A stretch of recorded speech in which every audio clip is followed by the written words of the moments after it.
This is the Ring of Honor, a.k.a. Shane T, boy, the baddest champion you ever seen, boy. This is Mr. Anderson. This is good old JR Jim Ross, and you are listening. You're listening to Knockouts and 3 Counts. Cover! We got a new world champion! That might be one of the craziest knockouts I've ever seen in my life. Knockouts and 3 Counts is the podcast meeting to the real deal, baby! Knockouts and 3 Counts starts now.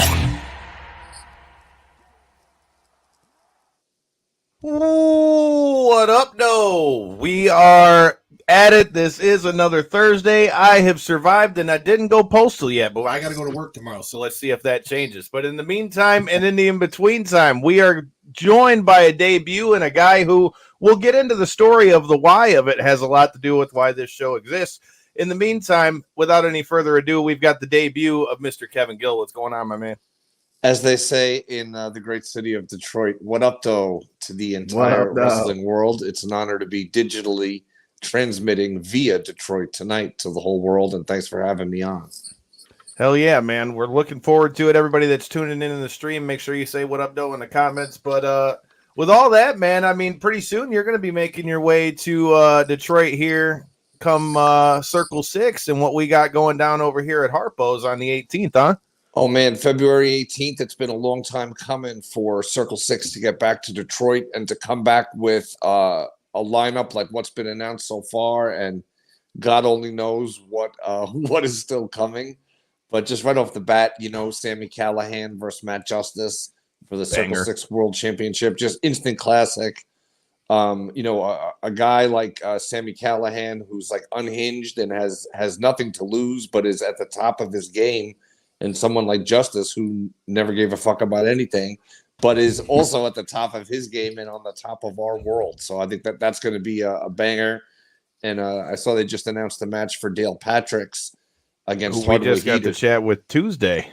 Yeah, and Dale's a real interesting dude. I've gotten to spend a lot of time with him out on the road with Circle 6, and just seeing the change in him, like it's really been a profound difference in him, like kind of before and after, and now seeing it kind of working for him career-wise as he's kind of rising to heights that he's worked a long time to get to.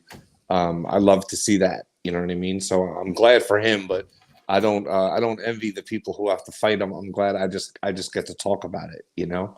Well, it's cool to hear you say that, because that's something that Dale talked a lot about with us on Tuesday. For you watching from the commentators table, what are some of the things that jump out to you that you've seen as far as changes in Dale? Because he talked to us about mindset changes, like from his performance in Sickest of the Six last year, how that gave him a newfound self-confidence. And because of that self-confidence, he said he thinks it's going to propel him in 2024. But what's the biggest thing you've seen change? Well, I mean, I think his overall mind state, seeing the world differently, instead of seeing the world from a perspective where I think he felt at times like he was a small fish in a small pond, or a medium fish in a small pond. And suddenly he's going to LA and he's going to all these cities to wrestle on the regular and kind of seeing the world differently. But then that's kind of a trickle down effect, because gone in a sense is the more happy-go-lucky, fun-loving Dale, and what's there is the more ruthlessly focused and willing to do. It's not like he wasn't willing to do anything before, but now he's willing to do anything in an even more dangerous way, in a sense. So I think he's just more intense, more focused, and I think he realizes now how much really is within his grasp and how much he truly controls, like how much is in his hands.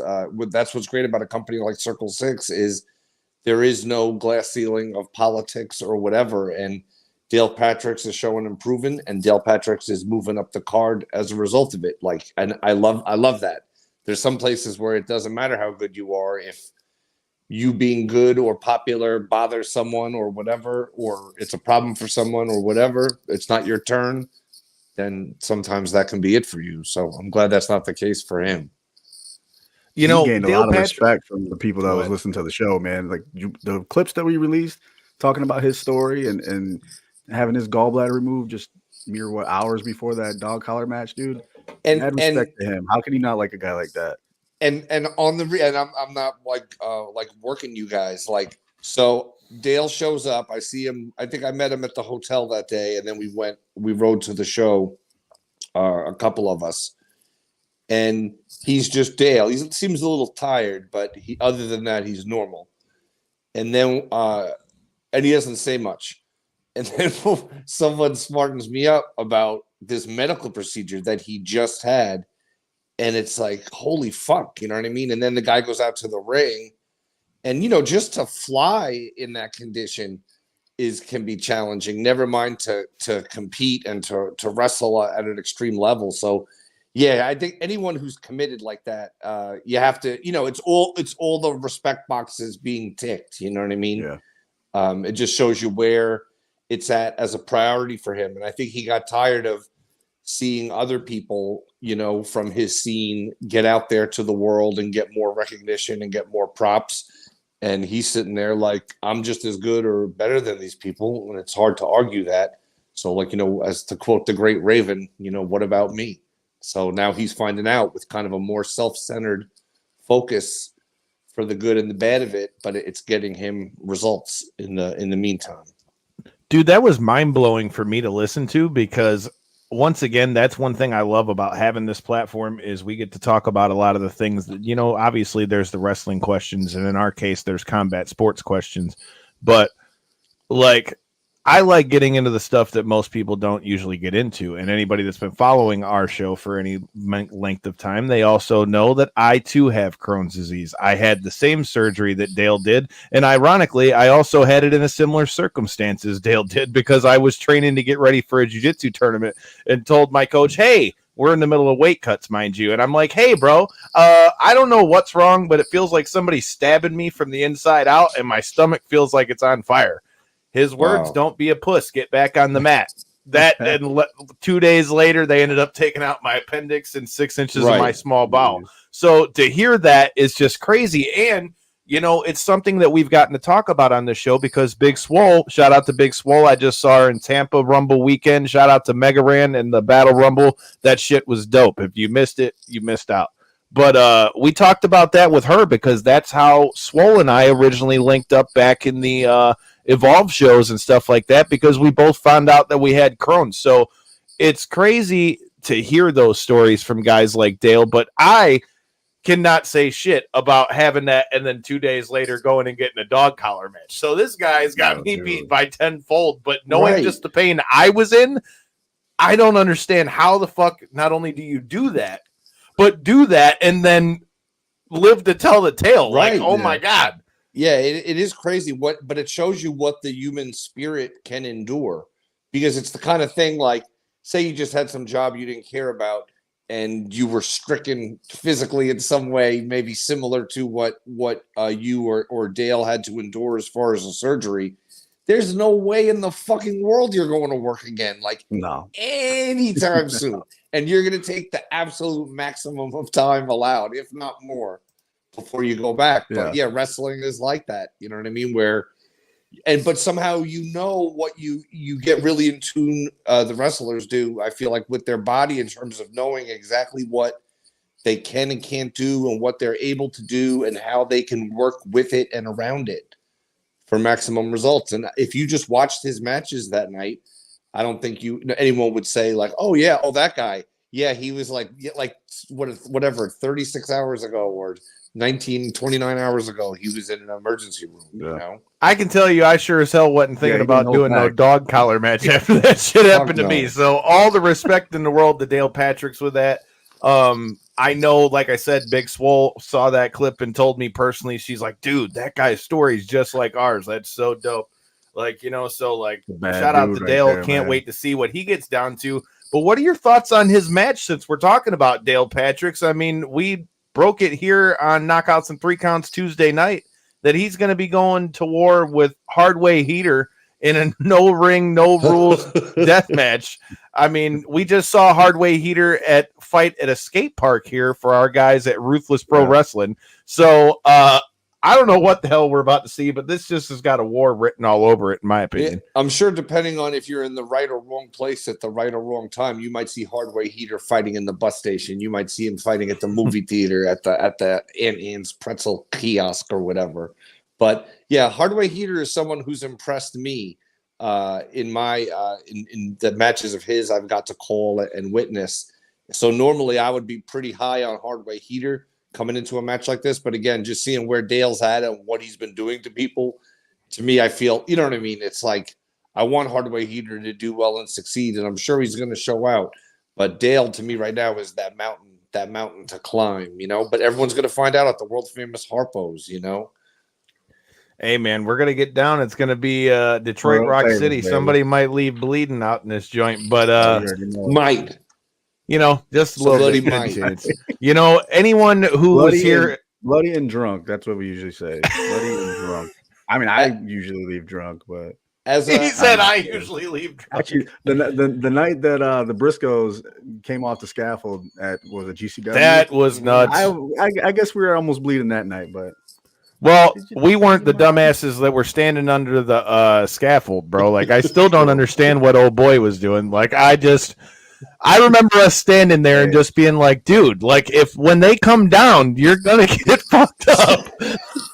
Rest in peace to the Briscoes. That was Manser and that was the night Justice. This it was Manser and Justice versus the Briscoes. Yeah. Speaking of blood, there's actually at Harpo's some blood on this picture. Man, one of the greatest tag teams of all time, and now one of the greatest singles. You know what I mean? With his brother watching from up above, man. What great dudes, man. I always remember that night. I was hanging out with the Briscoes that night in Detroit. Yeah. And I would like hang out with them for a little bit. Then I would have to go do something. Then I would come back and hang out with them for a little bit. And then one of the times I came back, like Scorpio had joined the posse. So then it was everyone just getting schooled. We kicked it with him that Scorpio. night too. Hell yeah. Yeah. Anytime I man. hear two Scorpio stories, like instantly I'm like, all right, I definitely could carve out several minutes right now. Just like, da-da-da. Do you remember us having to put Corey up on game on Scorpio though? So shout out to our other co-host Corey, who's not here tonight because he's got a gnarly migraine. But Corey is the guy who's like the diehard MMA guy of our group. He knows some of the older stuff from like the Attitude Era and stuff like that, but he's not nuts deep in it like J-Bone and I. So we had to like put him up on the stylings of Too Cold Scorpio. Your camera is getting at you today. I know you see this the past like 2 times. I don't know. It's like a look, bro. If you wanted to join Retribution, you should have just asked Mace when he was on the show, and he could have told you how to get in. This is one of those cryptic little vignettes. What kind of? What are you going down Schwartzy's Time Bandit portal over here? You never know. But you know, but yeah, man, it's crazy with them because we also talked about the Briscoes as well with Joe Galley, who was just on. He was talking to us about some of their matches in the NWA. Just such a shame that it went down that way.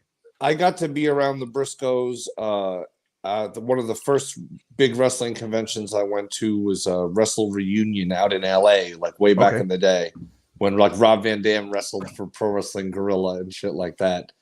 And I first met and hung out with them then.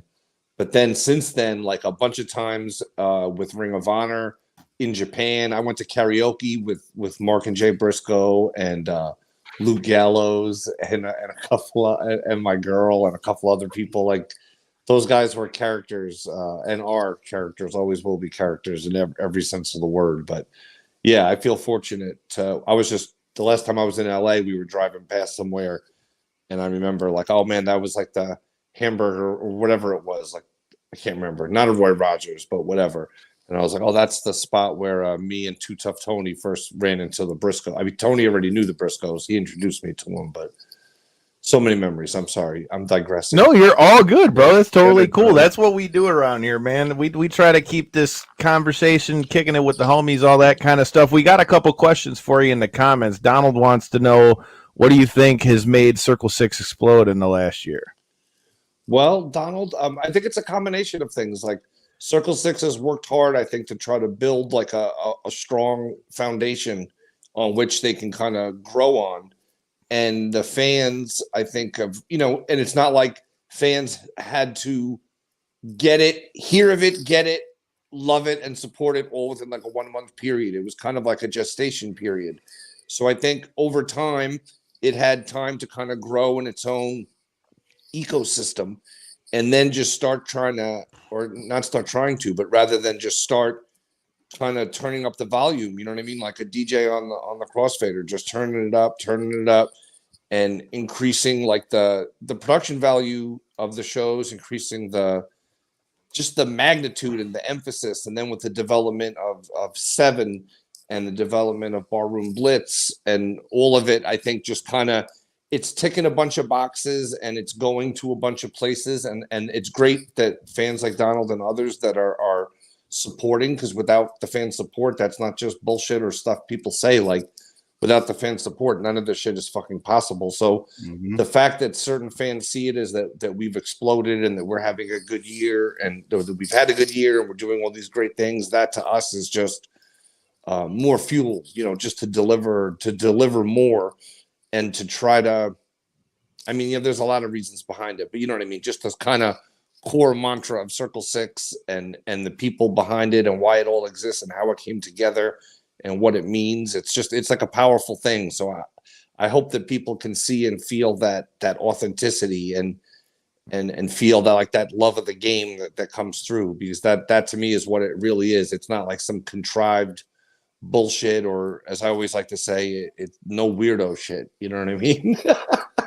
You're not wrong, man. Sometimes with wrestling, that actually tends to apply a little too much sometimes. Right. And it's even the parts that the fans don't see, and it makes everything worse. You know what I mean?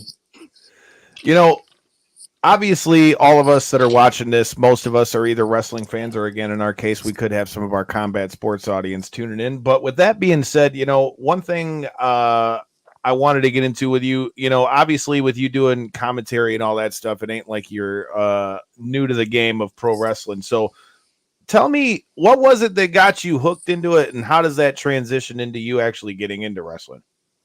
All right, I've told the story so many times, so and I always tell it too. You can give me the Cliff Notes version, I know, so but it's going to lead into the other part of the show that I feel like is going to have quite a lot to go with it.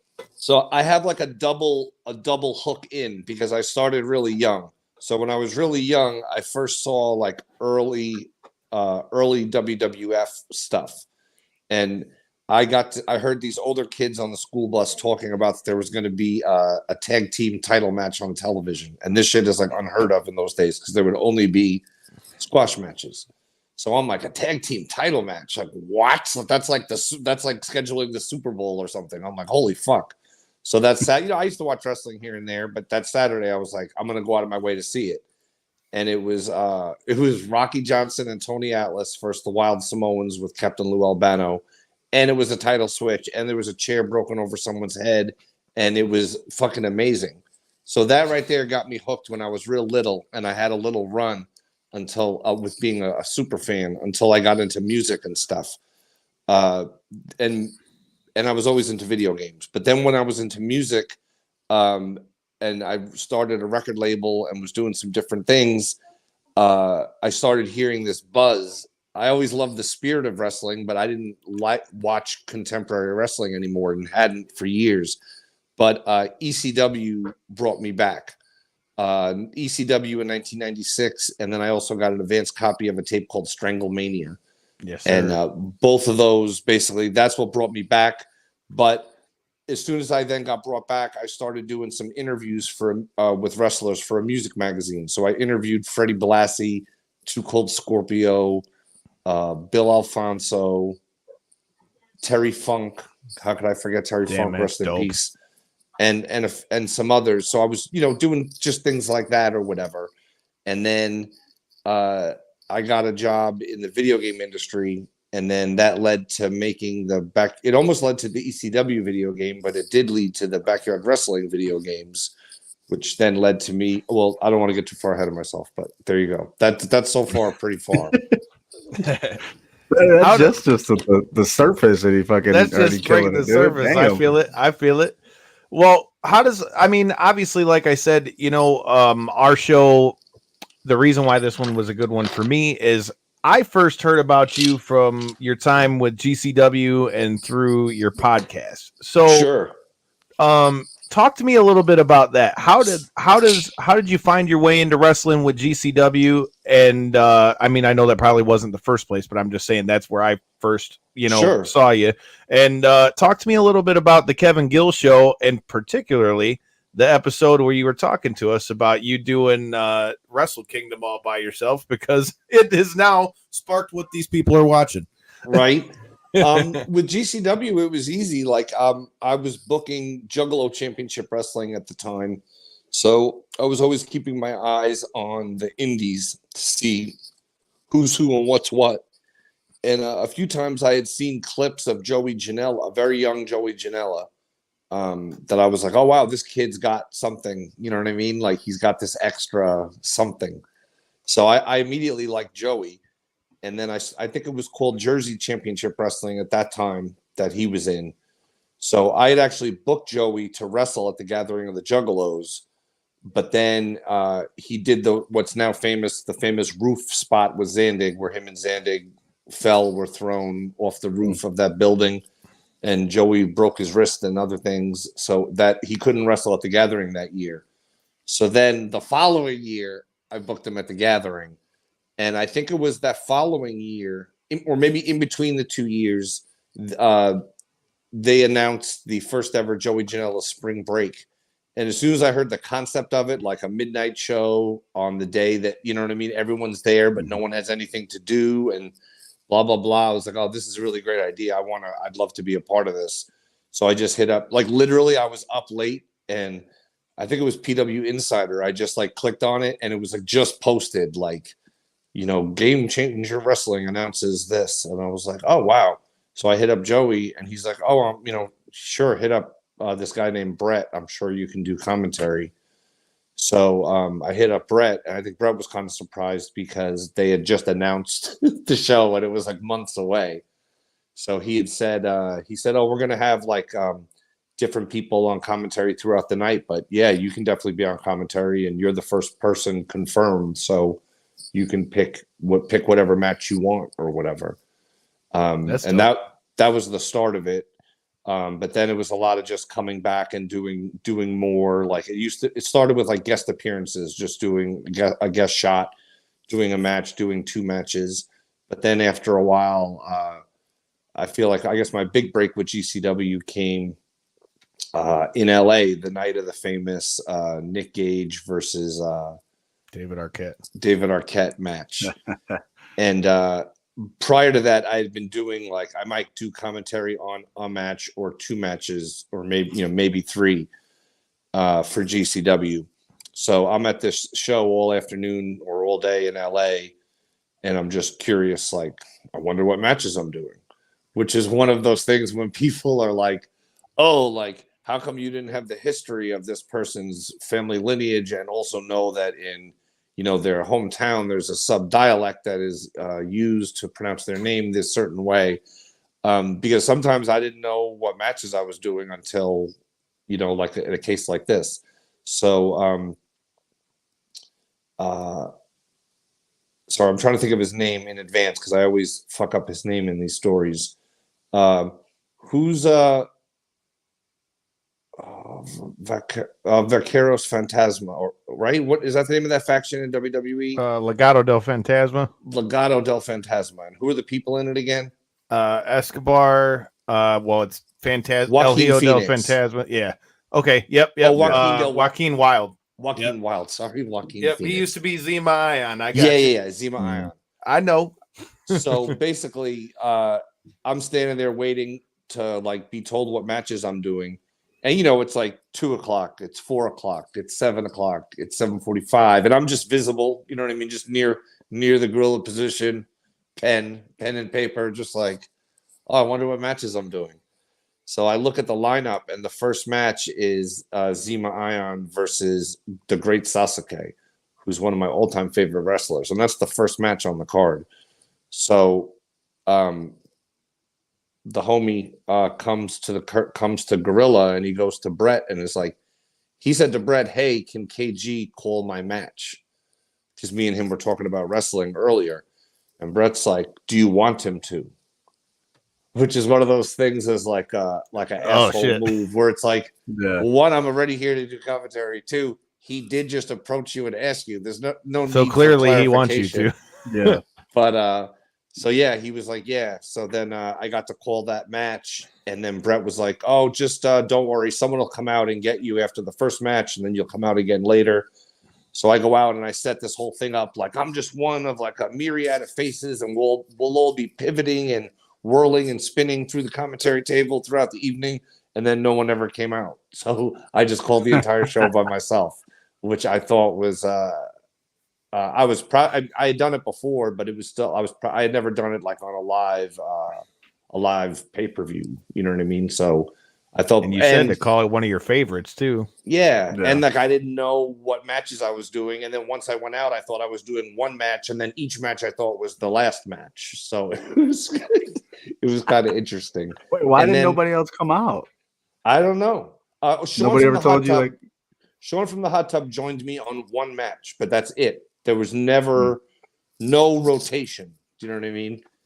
So I don't know. Had to call it on the fly, man. Pull it all on the fly. No notes, baby. Hey, that's how you get your feet wet in the business, I guess, right? Throw them right in there. Dude, I totally can relate. I've picked up the commentary game in the last couple years myself, a lot more on the MMA side of things, but boy, it's a whole nother thing when you're out there and right up in the thing, and once it dawns on you, like, you know what?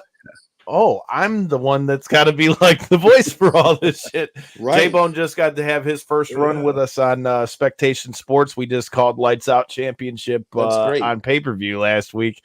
And that was, like I said, it's definitely something I've enjoyed, but it's definitely, like you said, there's something to be said for just the nervous energy that comes from that, much less being in a situation like you're talking about being such a fan of somebody like the great Sasuke. But since you said that, you got to tell me, what were your thoughts from the commentary table of the Nick Gage David Arquette match, bro? I mean, I called everything like I saw it. You know what I mean? Like, the only thing I didn't emphasize at the time or acknowledge was the fact that David Arquette was trying to shoot on Nick Gage, and then Nick Gage was not having it and respond. Like, that's what was happening. Do you know what I mean? And I'm like, in my wildest dreams, I never thought that David Arquette would try to shoot on Nick Gage during a fucking wrestling match, but he tried. And while David Arquette was trying, he inadvertently stabbed himself, essentially. You know what I mean? He ran himself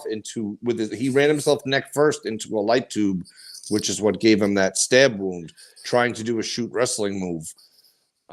So I was just so shocked, and I couldn't call that part because I just felt it was too it was too graphic. Like, like, how do you call because then what is everything else on the show? You know what I mean? But yeah, that whole scene, and then he kept like leaving and then coming back and leaving, and I'm like, what the fuck is going? Like, literally, what is fucking happening here? But in the end, it was all. I mean, thankfully, everyone was okay and all was good. And Luke Perry, rest in peace, was there to rush him to the hospital and all that. So all is well that ends well. You gotta love it. Did you catch that documentary on him? I think it was like on Prime. Oh my god! And they kind of went in depth on that shit a little bit. Jeez, dude.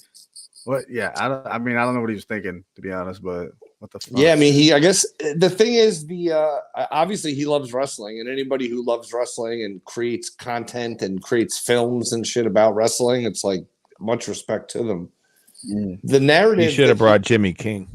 Yeah, like the narrative he runs with, or at least that the film ran with, is just this idea that everyone hates him and whatever for winning the world championship of WCW. But I think for an intelligent wrestling fan, you might not have been a fan of it at the time. You might not be a fan of it even now, but you don't personally hate or dislike him. I think if you're smart, if you're a dummy, you might, and there's no shortage of dummies out there. But I never felt like there was this all-encompassing hate for David Arquette. So. I never have either. Like, I never felt that way. Yeah. At the time, I just felt like WCW was like, didn't know what the fuck they were doing at the time. But yeah, like in that moment when he won the title, yeah, like people were like, fuck you. But that's diehard wrestling fans in that moment. That was a long time ago. You know what I mean? I don't think any smart person, and everyone knows the story, and everyone knows he donated all his paychecks to the widows of the recently deceased wrestlers and all this stuff. Like, everything he did was exemplary in far how he conducted himself, and all he did was try to make wrestling bigger. Which again, so it's like, how can anyone say anything bad about the guy? Hell Exactly. I don't hate him. Yo, like I said, I never got that. I understood the like people being pissed, like, why the hell is he the WCW champion right now? But I mean, you say that now and figure that was what over 20 years ago at this point. Yes. And now think about the fact that in 2024 we currently have Logan Paul as a champion. Right. Yep. I mean, Bad Bunny has come in and kicked ass in the ring. So I mean, hey, Mr. The man T was opening doors, man. Think about Mr. T was there for WrestleMania 1 and 2, if Facts. not either in the later ones. hell yeah, dude. So this was So you gotta completely tell- normal Let's in the not world forget of about professional Snooki. wrestling. Let's never forget about what Snooki did in New Jersey. Listen, I'd rather And Kind of spring turning elbow. the page on the whole hating thing, right? That's Handspring elbow. Hell yeah, I'd rather forget that one. But speaking of wrestling, man, you got to tell me, bro, as you being a wrestling fan, I know you had to peep on the Rumble, bro. Is the Rumble one of your favorites to watch, man? What'd you think of the Rumble this year? Shout out to Homage. I had to peep the Cactus Jack Triple H joint. I seen it on the way out and went and returned the one I got. I was like, bro, I was like, that's perfect. Yeah, I'm a big fan of the Royal Rumble, and this year I had the day off or whatever, and I sat with my girl and had like drinks and snacks and pizza and didn't look at my phone. Just literally only watched the show, like no other multitasking. Just watched it. So overall, I loved it. I thought it was great. You know what I mean? And then the next day, I read everyone's criticisms of it, and some of them I could see, but from my own experience, like sitting there having a drink, eating some pizza, watching a great show unfold and all these moments and whatever, for the total cost of $10 a month or whatever, divided by 31 days. Yeah, I'm very happy with it. Yeah, dude, I Back in can't. the day, you'd have to pay $50 can't beat or that whatever. price, bro. And you Right. know what you're gonna get. Dude, PLEs. Yeah, it's like, come on, man. You can only be mad to scale at what it costs. You think about it. If you took your girl or your man or whoever to the movies, it's $40 before you even buy a snack. So then if you can watch the Royal Rumble for $10 a month or whatever it is, included with all this other shit, if you don't like it, oh well. Hey man, as kids, I would have loved that shit if I had access to all this stuff. Like, I'm not gonna hold you up. We used to try to steal it on the scrambler. If not, you had to pay $30-$40. Amen. Yeah, bro, I still have VHSs over there, dude. Like, I have SummerSlam 98 over there on the VHS. I got Over the Edge 98 on VHS.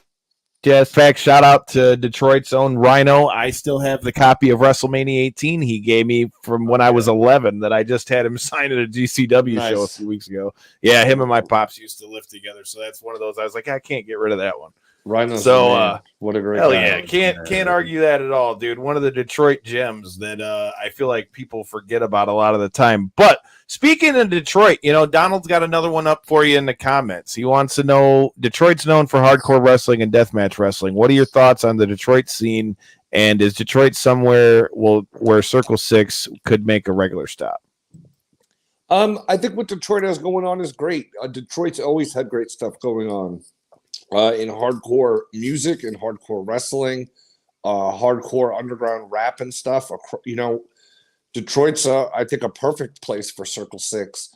And I'm not sure why it took Circle 6 so long to come back, but I know that the excitement they've generated and the way tickets are selling, I don't think they plan on not coming back more regularly. You know what I mean? So I have a lot of respect for the scene in Detroit, and I think it's cool to see that it seems like people really wanted us back in Detroit, and now we're back, and it's my hope that we'd be back on a regular basis. Hell yeah, dude. I know guys like Donald and all the guys that we see around here at the Detroit scene. Everybody's been loving what they've been seeing from Circle 6. I already know multiple of our listeners have bought up the front row tickets. Fuck yeah. So it's going to be a good time. We sponsored the Circle 6 show last time they came through. We had the likes of Atticus Kogar come through here. We had that's one of our most watched episodes we've had. So if you missed that, go back and check that out. But yeah, man, we've been shout out to Darren McCarty. Darren McCarty's the one that put us on the Circle 6. Ever since we've been rocking with Mike and the boys at Circle 6. So I'm definitely looking forward to it. Well, I hope Darren is free. I hope Darren's free. Oh, he'll be there. He's got to be there. Or wait a minute. he might be in the UK because I think Tommy and Malcolm are on ICW that week. Okay. Donald mentioned that. Yeah. Yeah, he's got to back up Detroit's own The Pillars, taking Tremont's tag belts over there and stuff. Wow. Man. So shout out to our guy Tommy Vendetta. Yep. See, there's Mike in the comments. See, he won't be there. See, Donald beat me to it. Damn. Yeah, they know. They know. In the UK. Appreciate you, fellas. Yeah, Donald was on my head. He's like Tommy Vendetta's like number one guy, man. He knows it all. Yeah. So with that being said, bro, let's talk a little bit about what we've got on this Detroit card. You know, one of the things that's sticking out to me and one of the things that I feel like we're probably going to end up talking about on an episode near you soon is past guest of the show, Madman Pondo and Pondo's Madhouse. You know, we don't know who the other 5 people are going to be in this scramble, but a deathmatch scramble in the middle of Detroit when it's cold as balls out sounds like this could be a recipe for somebody to get cut up, but I don't know. What are your thoughts? Cut up, folded, spindled, and mutilated. Anything from the demented mind of Madman Pondo multiplied by the toxic waste and other remnants, allegedly, that are in the very foundation and superstructure inside of Harpo's. I think anything's truly possible, and it's going to be violent. You know, let's just say bowling ball. Let's just say circular saw. Let's just say stop sign, and that's at a minimum. That's at a minimum. That's during ring intros. I'm just going to say I recommend getting up to get orange juice at the hotel I was about to say ponchos, safety glasses, all that shit. I recommend ponchos and get you like the safety glasses joints real quick. Like, oh fuck, get a lid. Yeah, see, they got him. He needs to get safety glasses with that camera. I like that it gives a VHS effect though when it goes out. That's style, bro. You go out. He went and bought this thing so we could have special effects. It didn't mean it was supposed to be on your camera. Damn it. Yeah, boy. All right, Pondo's been killing it. His stuff with Big Japan Wrestling, winning the Big Japan Championship. You're not wrong, Jonald. That's something that we look forward to chopping it up with him about on here as well. We've been seeing a lot of guys that we've seen over here. Shout out to Satu Jin going over there as well, past guest of this show. Talk about circular saws and stuff. That guy just brings the old meat dude right chop there. You the fuck up right quick. Yeah, the very first time I ever went to Japan, Madman Pondo was there, and I actually was ringside. I was the ring announcer actually for his match at Korakuen Hall, but then I kind of stayed at ringside as almost like a manager, and I'm like literally standing like he's literally right in front of me.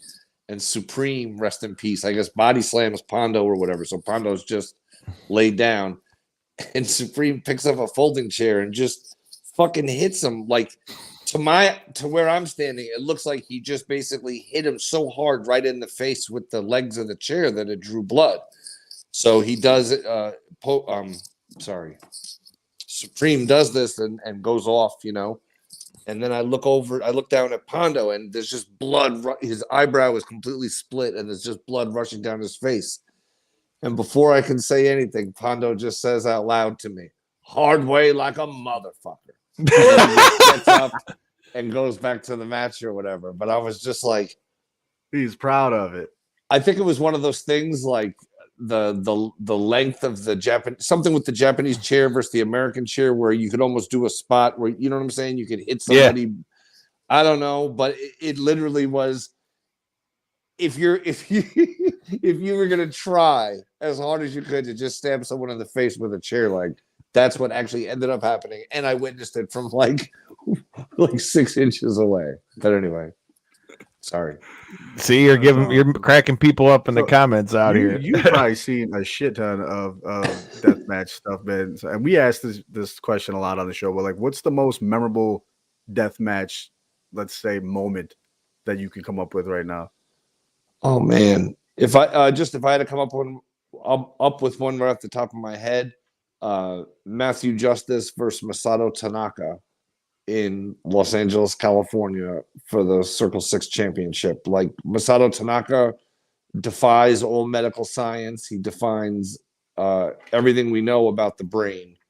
And Masato Tanaka delivers in the ring like nobody's fucking business, man. So to see those guys unleashed like that in 2023, there's been so much incredible stuff before it, but I just felt like that in that moment is just like, this is like just some next level, for lack of a better word, extreme. It was just extreme because it wasn't even necessarily death match in the traditional sense, but it was more just like fucking hardcore smash mouth wrestling that anything could happen. You know what I mean? Violence, baby. But that comes to mind. But I have so many random memories. If you wanted like a random memory, it's Mike said the fact that happened in a parking lot was insane. Like Necro Butcher at the Gathering of the Juggalos with I don't know. I mean, this thing was giant. It was like a giant fish, like bigger than like a 12-inch. You know, it's like at least 2 to 3 feet long. This giant fish that he got out of the lake, and he hit Bruce Beefcake with it. And when he hit him, it was the same thing. I was right there, and the fish just split like a wet piece of paper or whatever. So it was like it was a gimmicked fish, like because it split perfectly, and all the guts and everything went all over Bruce Beefcake. But I didn't know what the fuck was going on, so I just didn't obviously say anything. And then I go in the back, and Bruce Beefcake is yelling and screaming about like who the fuck hit me with that fish. So then I was like, all right, I guess maybe not so much a planned spot. But it was a battle royal, you know what I mean? So you don't know what's what. But that happened. He got the fish out of the lake, like legit. I think, to be honest, that some people brought big fish to this event. Maybe the lake was just stocked for fishing. I don't know. The fish seemed too large to be in that lake because it wasn't, you know what I mean? It's not like whipping someone with a sardine. I mean, this was like a, swing it by the tail, and it had like a, it has some weight to it, like a Sunday newspaper. I feel like there's a lot of Necro Butcher stories out there, bro. Oh, there are many. So I got one to that ref. Go ahead. I got to ref for Necro Butcher at the Cow Palace in San Francisco. Oh shit, that's a historic building too. Dope. And it's the thing is, the Cow Palace is like a whole series of buildings. So for disclosure, the part I was refereeing for Necro Butcher in was not the traditional Cow Palace arena. Nobody else would have knew that, damn it. Yeah, I did call matches in the traditional arena for All Pro Wrestling a few times, but Necro did a crazy match out there that was incredible. And here's one quick Necro story for you. So back in the day, there was a company called Indie in San Francisco called Fog City Wrestling, and I was the ref. And then they were like, "Oh, who do you know that might be cool to come in?" And I was like, "Oh, well, this guy Necro is real cool." So they're like, "Oh, that would be great. We can put him against this big Samoan guy that we have." And I'm like, "Oh, sweet." So I let Necro or Dylan know what's up. He comes in. So they tell me what they want out of the match and stuff, and they want me to tell Necro Butcher just because I know him and they don't. And I'm like, okay. And without going to, I guess I've already gone too far, but basically they're like, they wanted Necro Butcher to just destroy the guy. And then I tell Necro, and then he's like, "Well, sir, I'm happy to do it. Like, happy to do whatever. But if it's me, like, I'm probably never going to be back here again. Let's be honest. This guy, he's the local monster. You know what I mean? He's like, I don't want to beat him. He needs to beat me." And it's very, very, very, very rare that you ever hear someone in wrestling tell the promoter or the promoter's runner or whatever, no, I don't want to win the match, because so many people lose sight of what the actual important thing is. But I always respected that the Necro Butcher didn't lose sight of that and was happy to, like, even though maybe if he would have won the match, he could have got himself booked so the guy could beat him next time or whatever. But he was just like, take it now. You know what I mean? But that always stood out to me. And that was back in the day. Dude, I'll never And then forget. he made a gravity bomb. He made a gravity bomb. He did. That sounds par for the course because right. I think maybe the first and only time I've ever seen Necro Butcher wrestle live was at the Modern Exchange here in Michigan for JCW. I had just gotten Achilles tendon surgery, so I'm in a full-on cast and shit. They cut my Achilles tendon and lengthened it, but I was like, fuck it, we're going because I can't go to school or anything right now, so we're gonna do it. My senior year of high school, I'm in, and if you've ever been in the Modern Exchange, there's the red couch that was in the back. I'm sitting there with my foot propped up and shit. I'm like, all right, this is gonna be dope. And they start fighting back by where we're at, and I'm like, oh shit, I'm not gonna be able to get out of the way of this shit. There's nowhere to go. And Necro Butcher comes over and smokes this poor bastard with the light tube, and I'm like, well, we're gonna cover up. And Right. I just the whole shit. There There wasn't no getting up. There wasn't no moving. There wasn't none of it. And then in that same night, I watched Sabu like shank the shit out of some guy while we were in there. Oh. I don't know who it was, but whoever he was fighting got in the spike, ring, dude. in the ring, or in that upstairs balcony.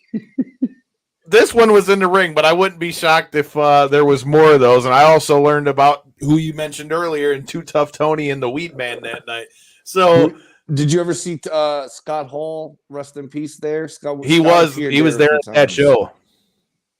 Wow, Scott Hall's such a great fucking guy, man. So okay, I got to tell the story now because you brought it up. So I have Crohn's disease, and the reason why I started smoking for said Crohn's disease was because of Scott Hall and Kevin Nash the day that we interviewed Booker T, Bruce Pritchard, and Eric Bischoff at Astronomicon, because I was the guy that sat down and asked Kevin Nash, hey man, I know you just had your knee surgeries and all that stuff. How are you doing with those? How's that healing up? He's like, you asked. Now I got to show you the picture. And then I ended up telling him about my Crohn's, and he's like, bro, you got Crohn's and you didn't never try CBD or none of that stuff for it.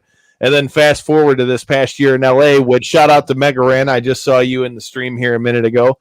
When we went to LA, I had to remind Kevin of that when we went down there. And just crazy how some of those like dealings work with wrestling. The Kevin Nash shit right now. I just realized that. Yeah. Kevin Nash is the fucking coolest, man. Do you want to hear a funny Kevin Nash Please story? do. I've had the pleasure of getting to work with Kevin a bunch of times. But he's Kevin fucking Nash, you know what I mean? He's a fucking icon. So this is going back several years, but I was flying in for a WrestleMania weekend, and David Hero, who's a promoter who does the Blizzard Brawl series out of Wisconsin area, he would always have or always has this annual WrestleMania party, and he's such a gracious gentleman that he always invites me to his party or lets it be known that I'm always invited to any of his events. And it's nice because sometimes you're just you want a place to go fucking hang. So, and Kevin Nash is always a featured headliner guest of this event. So I forget what city it's in, but I land at the airport and I go down to the baggage claim and I see like maybe 50 feet away, I just see Kevin Nash and he's waiting. He must have been on the same flight as me because he's waiting for his bags at the same carousel. And I'm like, oh man, like, I got to go to the same place he's going. You know what I mean? And, you know, his ride is obviously paid for by the promoter. I'm just a guest. Like, I really want to, like, ride with him, but I don't want to go up to him and then be like, oh, hey, remember me? And, oh, can I ride with you? It just felt like, so my first thing was just to say hello to him like a normal person. Then I thought about the ride thing, and then I was like, oh, I'm just not, whatever. And he's over there, and a few people were trying to ask him for stuff. So I'm like, oh, I don't want to bother him. So I just kind of wait for my bag. He waits for his bag. He leaves. I leave. I go over to this party, the David Hero party. I walk in. I tuck my suitcase away, and I walk into this room, and Kevin Nash is sitting there. And I go over and I go, hey, Kevin, how are you? And he goes, you don't know me at the fucking airport. At the airport, you don't fucking know me at all. He's like, but at the party, you know me. And I'm just like, oh my God. I was like, I didn't want to bother you at the fucking airport, dude. I was like, I didn't think you remember me. He's like, I was like, you meet a lot of people. He's like, I meet a lot of people, bro. He goes, I remember you. I'm like, all right, fair enough. But that was so funny to me because that's funny. A funny just bookend to that story to bring it up to more modern times. A few months ago, it was New York Comic Con, And thanks to the homies from the Headlocked comic series and Heroes Hideout in New York, they had a ton of people appearing at New York Comic Con. And your boy KG got floated some complimentary New York Comic Con passes, which are highly valued. You can't even get them. They're sold out, not to mention the fucking price. So I got to be a big shot and take my girl out for the day and go to New York Comic Con. So I want to go say hi to Mick Foley.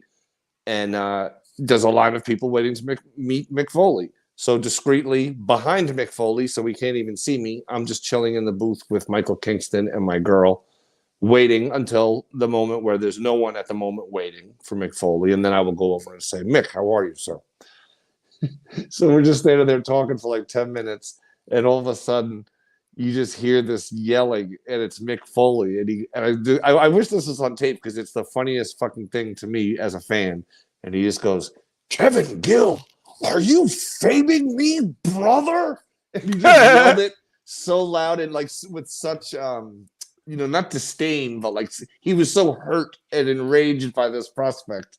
And I'm like, no, because to me the cardinal rule is, you know what I'm saying? If people you don't bother somebody's money. I get it.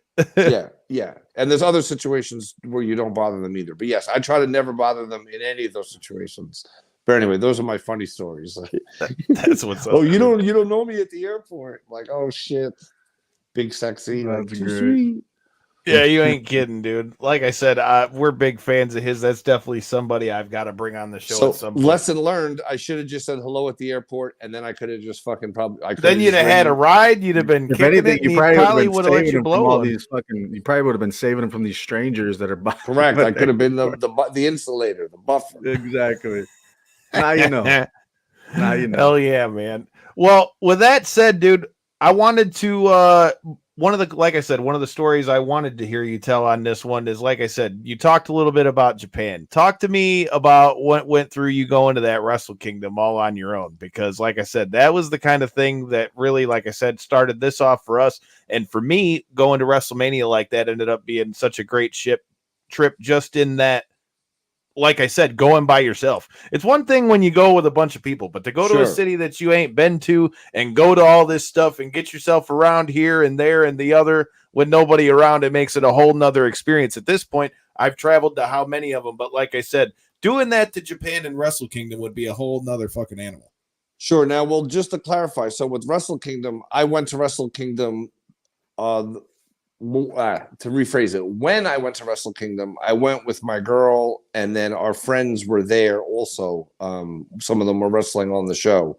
Then, following that monumental experience and how much fun, like I navigated us around and all that shit, then I tried to put together the idea. I was willing to go. I wanted to go again, and my girl had a family commitment. She couldn't go. And you know how it is. Some of your friends are like, I'll go, but then they don't want to go. So then I was just putting it out there. Like, I wanted to go. I was willing to go solo. I would go and like be people's guide if they want. You know what I mean? Like, yo, I'll bring you to all the places, whatever. So I did not end up getting to go to Japan by myself. I have been to other places by myself over the years just for that reason. Because, hey, if I'm nearby or I have the opportunity to go, I would rather go by myself. If it means not going, I'd rather go by myself. You know what I mean? But totally going to Japan is life-changing, and I've been there a bunch of times. I went there several times in the Backyard Wrestling video game days, and then I went for Wrestle Kingdom with my girl, and we were there for like a week or something. And then I went a few times with GCW. So but I love Japan. Like, I've been during the pandemic, like that was what kept me sane, was the idea that I was like, I'm gonna get this, whatever. At the time, like it was like, oh man, as soon as they come up with an injection for this or a shot, they're gonna open up the world again. You know what I mean? So like, I want to get this shot because I want to go to this Nintendo theme park in Japan before all the crowds come back. You know what I mean? And this was like my motivation through the whole pandemic. But obviously, I still haven't got to go, and now the crowds have come back. Now, but it also, to be fair, it took Japan a really long time to not have travel restrictions, like a really, really, really long time. But so that's still my dream. I want to go to the Nintendo theme park. That would be something that's badass. Great. Japan's definitely on my bucket list for sure. It's the best, and it's not as expensive as you think. The best advice I could give to anyone is just stay away from the American style hotels. Like, you don't want a Marriott, you don't want the giant American hotel room for $559 or $800 a day. You don't need it. Get a Japanese style hotel room. All you need is a fucking bed to lay in and whatever. Like, you're not there for the room. You're there for the fucking Tokyo. You know what I mean? Or the whatever part of Japan you go to. Hell yeah. And eat at the convenience stores, man. The convenience stores have great food, and it's so inexpensive that it's literally ridiculous. Like, you can't believe it sometimes where you're like, yeah, the 7-Eleven and Lawson's in Japan are an art form unto their own. For those that who know, those that don't, keep this in mind for when you go. See, I gotta keep that in mind for when I get down there, because I'm not gonna lie. Whenever I get to go to Japan, I feel like that's one of the biggest things I'm worried about is just the eating part. Because like with me having Crohn's disease, I'm pretty like I stick to what I know works. Like that's how this game works. Yep, I know what works and what at least has the least chance of fucking me up. Or if I'm going to eat something that I know is going to fuck me up, I'd like to at least do that in the comfort of my own home. Yeah, Japan is got to be in the running for best country in the world. You know what I mean? And if it's not the best, then you know what I'm saying? That's up for debate. Amsterdam used to be the best country in the world, but I think now with other progressive changes, I think Japan, even though Japan doesn't have an open mind in some regards, overall Japan wins. I've always heard, dude, it's people's favorite places. It's definitely one I've got to get to, dude. It's so fun. And like I said, it's really not as bad. The flight can be expensive, of course. But like I said, there's reasonable and clean and safe and awesome accommodations and stuff and inexpensive food options. You may not get to eat the Godzilla fucking light up shit for $47 or whatever. You know what I'm saying? I'll take the $3 sandwich at the store. I'll take two of them, in fact. Fucking I ain't mad at you at all, bro. I'll take a third one for later, just so I don't have to come back. Bro, I'm not mad at it. When we were in Texas Mania weekend, I was the king of Whataburger, all right? Like, we just get in and get out. That shit was open. It was cheap. And hot damn it, you can't go wrong with a cheeseburger. I get down with some Whataburger right quick. I had a few trips to Texas where I'd only be there for like 28 hours or some like ridiculous or 30 hours or something. But in that time, I would eat at Whataburger like 3 times. Also, there was times I went to Texas, only ate Whataburger for 3 straight meals, and it just flew right home. I ate a lot of Whataburger during the pandemic because, like, when the pandemic first happened, shout out to Pale Pro Wrestling down there. We went down there and did a bunch of stuff with them and our guy Sam Roberts, or not Sam Roberts, meant to say Sam Adonis. Jesus Christ. Oh, yeah. Wrong Sam. Sam Adonis doing his thing down there. And shout out to Miranda Gordy as well, man. We went down there a bunch because it was like the only place that was open. But like you said, in Texas, bro, Whataburger is the spot half the time. You can talk all the shit you want, but when it's 2:00 in the morning and that joint's open, man. I gotta say, look, I'm a White Castle aficionado, but obviously, let's be real. You know, In-N-Out delivers a quality. We got people's mouths watering in this joint. I mean, let me say it clearly. White Castle is some great late night shit. It's iconic. But what Whataburger does with the high quality ingredients and whatever, the sauces and the service, I'm feeling it. I love them both. But obviously, Whataburger is a treat I get to have when I travel. White Castle. I'm once again now living in a White Castle state. So see, White Castle is a good thing, but it's one of those things that, like I said, it's like Russian roulette for a guy. Oh yeah, don't believe it. I would never recommend it. Hell maybe yeah! Try the Impossible sliders. Well, talking about things we'd recommend and not recommend, we've been chatting for a minute, man. So before we get out of here, let's talk about a couple more matches of this Circle 6 show that's coming down here to Detroit, February 18th at Harpo's. If you haven't gotten tickets yet, make sure you get your tickets. One of them that jumps out to me is a guy who might be coming through this show at some point. Like I mentioned, we've also had his brother on said show. Otis Kogar versus Remington Roar. Okay, the last time I saw Otis Kogar wrestle here in Michigan, it was at a skate park, and this man's like the white meat. Oh, you were there? Yes, I was standing right there when it happened. I literally just by my own choice have not seen that moment, but obviously I'm well aware of it. And then I had to endlessly describe it to people, like while we had him covered up on our show. But yeah, horrifying. Just We're about 5 feet away what I from could that when almost that see. happened. I was like, this is too much. And I swear I looked directly down into that arm. Ooh, I just kind of had to turn away. I'm like, okay, that's gonna get bad. And then what? 10 seconds later, opening, look. All I'm gonna say is with him fighting Carnivore Roar here, which I saw he just followed us on IG. Shout out to him as well. This is gonna be Remington Roar is a great war, dude. Oh yeah, without a doubt. And I'm sorry, you said it's Remington Roar and Otis Kogar. Oh my god, dude. Well, that's it's a strap match. Whew. Well, you saw. I don't know if you did see. I think you did. When the Blunt Force Trauma match originated, it involved Otis Kogar. I mean, I don't even know what the word would be. Like extinguishing. He like extinguished Remington Roar like a candle with that fucking chair shot. And now there's nowhere to run. They're tied together. And not that Remington Roar wants to run. I've never seen Remington Roar run from anyone. So, yeah, that's going to be violent as fuck. And Otis is a very unique competitor. And every show he finds a way to somehow stand out even more. Just a sick fuck, just like his brother. Can't argue that, dude. I mean, Remington Roar is not leaving anything to be desired either. I mean, we saw him get at Randy West with a weed whacker at the skate park, all right? So I'm just saying, dude, that guy's coming to bring it as well. RPW and that skate park dude opened up like a whole new world of like deathmatch stuff. That was dude, and the band that was playing in between the matches that was beating the fuck out of each other while they were playing. That was that Elbow Deep. Yeah, Elbow Deep. Dog, they were beating the fuck out of each other. The lead singer was bleeding as bad as the people that were in the matches. They were having like their own little hardcore match between matches, dude. It was insane. By the end of the show, everybody's bleeding. The drummer was still just reading his book all clean. It was, dude, it was something to see. If they do that again, I agree. It's going to be a lot different because there's going to be a lot less space in that place because that's going to be awesome, dude. Be more packed. Hell yeah, dude. That's gonna be nasty. But you know, another match that I'm looking forward to, and shout out to him as well, as I just saw he commented on that clip we put out, which if you're not following us at KO3C Pod, you might not have seen it yet. But the clip we put out of Dale Patrick's talking about that gallbladder surgery, which we talked about it. AJ Gray, who is going to be going to war with Shane Mercer in this one. I feel like that's got banger written all over it.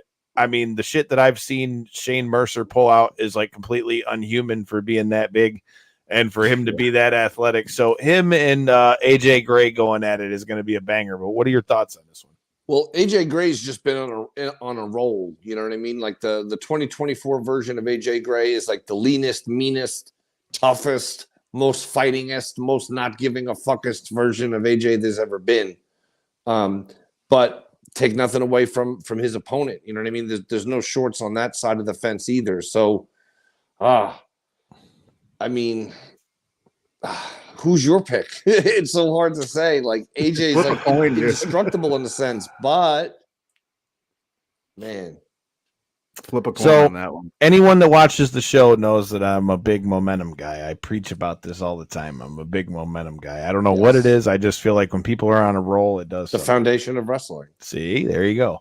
Not ratings. So momentum. On general principle, I would say Shane Mercer, but because of that momentum, I think AJ Gray is going to find a way to get this one done, but I would not be shocked at all if I was 100% wrong. Again, this is coming from somebody who really enjoys the work of one Shane Mercer, so I feel like this one's going to be one of the best matches come February 18th. Well, and keep in mind, AJ Gray, prior to his recent reinvigoration in the workout space, he was one of the strongest people I've ever met.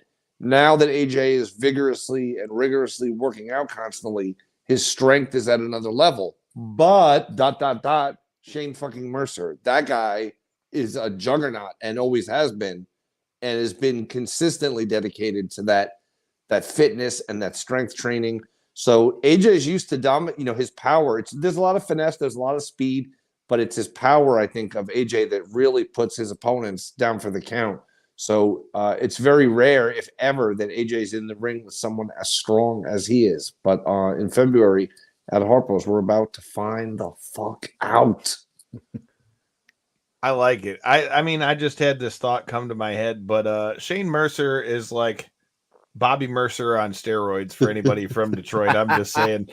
I mean, Bobby Mercer could never flip like Shane Mercer, and Bobby Mercer was a bad dude. So I'm just saying we might fuck around and come find out on the 18th, man. I definitely am looking forward to seeing what comes out of this. Well, dude, KG, we've kept you for quite a while at this point. If you've got anything else coming besides what we've got coming here in a couple weeks from Circle 6, or any other matches that you particularly think that we need to highlight, the floor is yours, brother. Sure. Well, first, and of course, big shout out and much love to Circle 6, circle6.co and circle6.shop for people that want to get more information. They have a litany of great merchandise. Wrestlers get paid from the merchandise. They have amazing signed posters from King of the Deathmatch.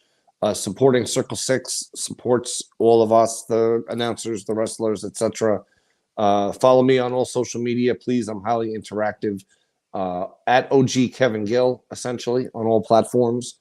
And big shout out to my friends at Real Kind Meds. You know, you talked about your health challenges and etc., and the healing herbs and all the delicious forms they come in.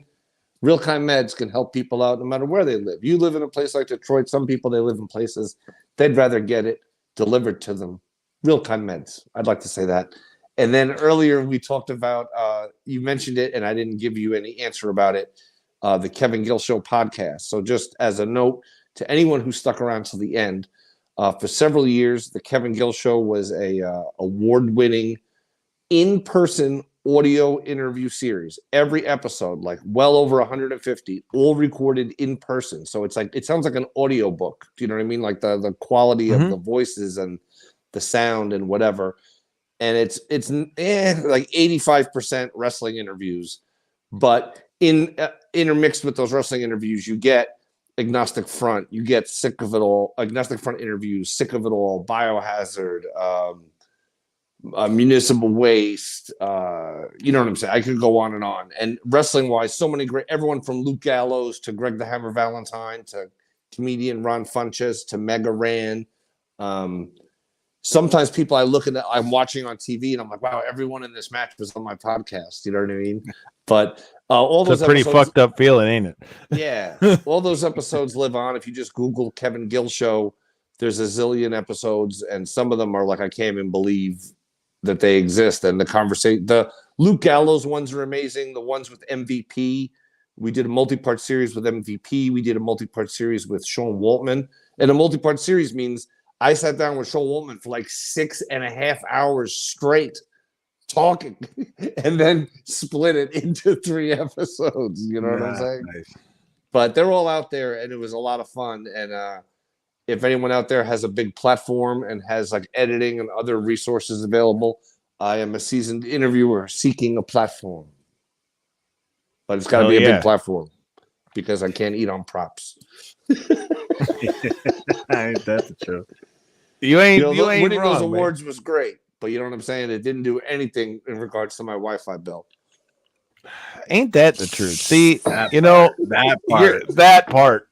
For all the people that come up when I was in Tampa, man, it's so cool what you're doing with the podcast. Yeah, it's cool, and I'm grateful, and thank you, brother. Right, thank you, WWE, for giving me the opportunity to check out Rumble and all that stuff. But bro, that's why I need y'all to buy a shirt, and we got a new shirt coming WrestleMania weekend. You know, you got I'm Your Poppy. Well, I'm bringing you Ring the Bell. All right, ring the bell. It'll be on there. It'll be on our store, millions.co/knockouts and 3 counts, and I'll have them in person. I'll be at the WrestleCon table with Megaran. Come buy you a motherfucking shirt. So I got some money to go out with in Philly, but that's a story for another time. But dude, I'm glad we got to do this show because, like I said, it's wild to me that this show has afforded me the ability to be able to talk to some of the people that have come through and to have this kind of tie back through.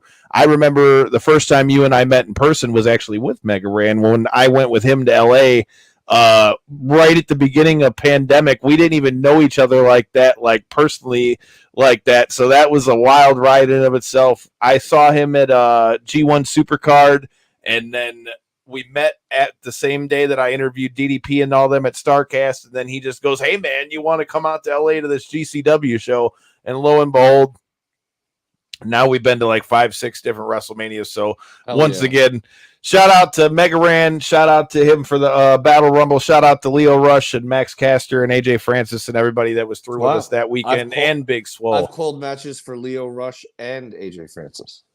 Dude, that guy had one for Max Caster though, but then I could say all three. Like, Hey man, that guy has stories for days. If you didn't get to check it out, you got to check out our episode with AJ Francis from a couple weeks ago, talking about the botch that everybody wanted to eat him alive on. When you come to find out that he damn near died from diabetes from that. There's a lot of good and stuff. And that saved his life. That was his wake up call. He told the whole story on there, man. He's definitely cool people. Another good one was, like I said, the one with Mace, man. But yeah, I'm loving that we're finally getting to do these full circles, because all in 1 week, getting to do this one, like I said, your podcast sparking me to go to WrestleMania solo, and then from there met Devin and so on and so forth. So like I said, it's crazy how the wrestling world works. And I appreciate that you guys created this platform and use it to spotlight, the people you feel like are either contributing or, what I'm saying, need that spotlight or could use that boost, or people you want to celebrate or acknowledge, however you want to look at it. The fact that you guys use your time and your fandom to spotlight and uplift and, what I'm saying, have a community and have that PMA you always used to talk about, dog. Yes, you know what I'm saying? Like, this is what it is. Like, I didn't think about shit like this. Like, I wish I could think of this. I think of these great concepts, and I don't often write them down, so then they become fuzzy the next day. But I was thinking about that last night, and I don't have it in as punchy of the words, but it's like no, I don't know, like no one's ever going to remember the time they got together to complain about something, or, remember that time you complained about this, or whatever. It's just almost like, sure, sometimes you got to speak up for what's going on, but in general, enjoy the ride. You know what I'm saying? We only get so much, so you might as well enjoy the ride. That's my advice to everyone. Like, there's going to be stuff you don't like, but if the biggest issue in your world is that something that happened on wrestling or something that someone who watches wrestling said, right? You're going down a wormhole of like, whatever. And the ones that bitch the most about what a wrestler said are going to be the first ones to be watching anyway. So. Yeah. And the people that complain the most perennially online, or the people that complain the most nonstop, are the people that never buy a ticket, never go to a never buy a ticket, watch a pay-per-view, buy any merch. Their role, their gimmick in life is to complain online. That to me is, you know what I mean? It's like someone has to scrub the peep show floor, but I don't want to do it. You know what I mean? But toxic, dude. We say it all the time. It's toxic as hell out there, but just let's celebrate what we get, and what we get is some of the greatest athletes in the world putting on the greatest show we've ever seen, and it compels us endlessly. We all come back to it. It's our escape, it's our therapy, it's our outlet, it's our everything. So who gives a fuck about what some weirdo said on Twitter? Instead of quote tweeting something you don't agree with and thus spotlighting it and increasing the views and everything else, just fucking dead that shit. Don't even speak on it. Who gives a fuck what some person thinks about something else? That to me in itself is not a concept. There's very few people that I'm just interested in what they think. Do you know what I mean? And most of them aren't the ones who are constantly in the headlines every week on lower end wrestling sites. You know what I mean? Like Super Jabroni #7 says he thinks AEW stars should show more fire or whatever. And it's just like, fuck you. Yeah. You know what I'm saying? But I mean, I couldn't agree more, man, because that was one of my biggest things with the Royal Rumble. Again, shout out to Cassidy and bodyslam.net, who I've been doing some stuff for. Dude, just the amount of fans, like, once all the stuff came out this weekend, like, oh, I can't believe you're covering the Royal Rumble after all this stuff. I'm like, so are we going to just act like we all just forgot that it's the Royal Rumble and it's like one of the pay-per-views that everybody enjoys? And all you people who are talking shit on Twitter, so you're telling me that if WWE gave you a chance to go to that show for free and go and interview all of them under your own platform, you're going to tell them no? Absolutely not. I won't do it. Well, they're all the same people that stopped watching when WWE did one of their major overseas deals. The point is, these people never stop watching. They never stop complaining. That's my whole Whether point. they The watch ones or that not, bitch I the don't know. most are the first ones who are going to be watching. So again, like you said, I mean, again, like we talked to. I've met fans that are literally like that found indie wrestling through becoming like disgusted with, say, a WWE, and then finding indie wrestling and then just being like, this is everything I love, and I don't give a fuck about WWE, and I won't watch it. And that's their choice. I respect that. But that's so cool in a sense where they're like, but most people don't. If you can't draw that line, then I'm really especially not interested in your stances. You know what I mean? Because at least this person is willing to say, I don't want to watch it anymore, so I'm not going to, as opposed to I'm going to watch it every week so I can complain about it. Like, don't hate watch anything. Yeah. You know what I mean? Kyle, take a nap or make a time, sandwich, dude. go for a walk. Anything's better. We say it all the time. This is arguably the greatest time in wrestling ever. Everybody's got a place to work right now, dude. I cannot argue with that at all. You know what I mean? You don't got to watch it all. Find something for you. Last weekend is the perfect example of that. Like, there's no way to put it. Like, bro, from the Battle Rumble and just all the love that was in that joint from wrestling fans, hip hop fans. We had the N64s going with WCW versus NWO, Revenge and No Mercy on in the outside joint. SmackDown playing up on the wall, dude. We were having a damn good time. Everybody was enjoying themselves at the Rumble. Like, ultimately, like you were saying, and again, that's why I brought that up, is like off of something that you talked about on your podcast all the time was PMA. And like for me, waking up from that stomach surgery was where I was like, yo, dude, this is it. Now I want to do everything I got the ability to be able to do in the time I got left. So I totally rock with that, dude. And I feel like come February 18th, bro, we're going to be getting ready to party. So when you come into Detroit, you got to come kick it with the homies from Knockouts and 3 Counts real quick. And Mega Rand, yeah, I see you in there as well, my man. Make sure you check out his joint on Billboard, Buddy's Magic Toy Box. He's killing the children's game, chilling the hip-hop game. Mega Rand is for the kids. He's the killer of games. He plays no games while mastering all of them. Facts. Right. And, from movies to the video games and everything else, my man's has got it covered. Like I said, you got to make sure you check that out. If you missed it, go back out and check out our chat with him and Big Swole and AJ Francis. But until next time and in the in-between time, you got to make sure you hit that subscribe button because there's a lot more to talk about before Circle 6 gets here to Detroit. And we're going to be there at Harpo's. Hell yeah. Ring the bell. Until next time and in the in-between time, hit that button. Peace. One love, stay up.